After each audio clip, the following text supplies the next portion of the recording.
اپنے آپ کو ہر طرح سے راحت زدہ کرتے ہیں، ہر طرح سے اپنے آپ کو راحت میں رکھنے کی کوششیں کرتے ہیں،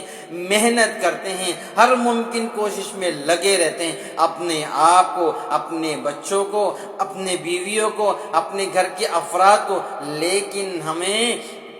اپنے راحت کے چکر میں، اپنے سکون کے چکر میں نمازوں کو ترک کرنے میں کیوں دکھ نہیں ہوتا؟ ہمیں اس بات کا کیوں خوف نہیں آتا؟ ہم نمازیں چھوڑ رہے ہیں، اللہ کی نافرمانی کر رہے ہیں، حلال حرام کی تمیز کو چھوڑ دیا، نبی کی سنتوں کو چھوڑ دیا، مسجد میں جانا چھوڑ دیا، قرآن پڑھنا چھوڑ دیا، ذکر اذکار کرنا چھوڑ دیا، ہمیں یہ ساری چیزیں کیوں یاد نہیں آتی؟ دنیا کے اندر رہ کر سب سے بڑا کام ہے اپنے اللہ کو راضی کرنا، سب سے بڑا کام ہے اپنے نبی کے بتائے ہوئے طریقے پر چلنا، ان کی سنتوں پہ چلنا، دنیا میں رہ کر آخرت کی کامیابی کی فکر کرنا، اپنے اللہ کو راضی کرنے کی فکر کرنا، یہ کامیابی ہے، یہ ہماری زندگی کا اصل مقصد ہے۔ دنیا کی کامیابی، دنیا کے اندر راحت حاصل کر لینا،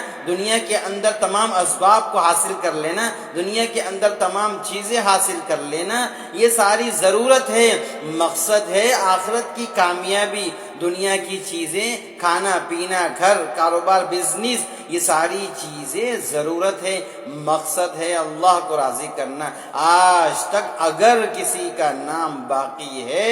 تو وہی لوگ تھے جنہوں نے اپنے اللہ کو راضی کرنے کے لیے اپنی زندگیاں لگا دی۔ آج ہمارے منہ سے کسی مالدار کا نام نہیں نکلتا، ہم سے پہلے بہت بڑے بڑے کاروبار والے، بہت بڑے بڑے بزنس والے، بہت بڑی بڑی پراپرٹیاں رکھنے والے، عزت، شہرت، دولت، طاقت، سب کچھ رکھنے والے دنیا سے چلے گئے۔ آج ہمیں تو ان کا نام تک بھی نہیں پتا۔ آج 1400 سال کے بعد بھی کسی کا نام ہماری زبان میں جاری ہے تو میرے بھائیو، دوستو، بزرگوں، غور سے سننا،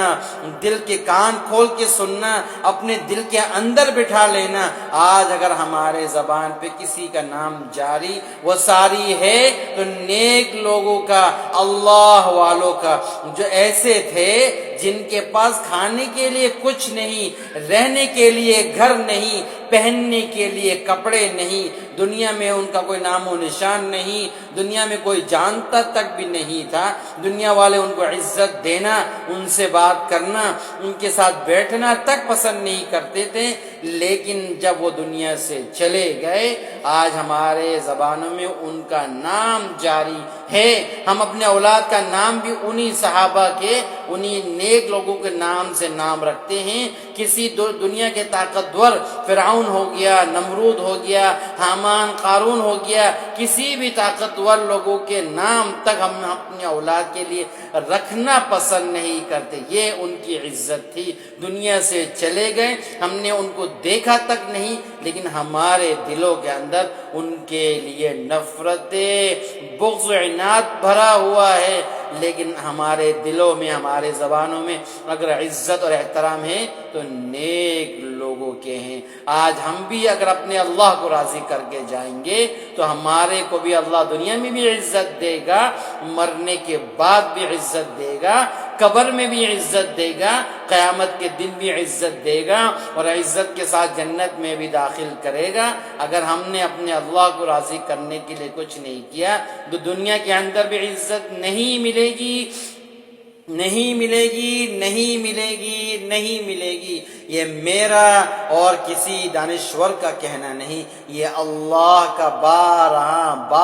بار قرآن میں کہا ہے اللہ نے کہ اگر تمہیں عزت چاہیے تو مجھے راضی کرو، میرے کو راضی کیے بغیر تم کو دنیا میں کوئی عزت، کوئی سکون نہیں ملے گا۔ ہمیں اگر دنیا کی اور آخرت کی کامیابی چاہیے تو ہمیں اپنے اللہ کو راضی کرنا پڑے گا۔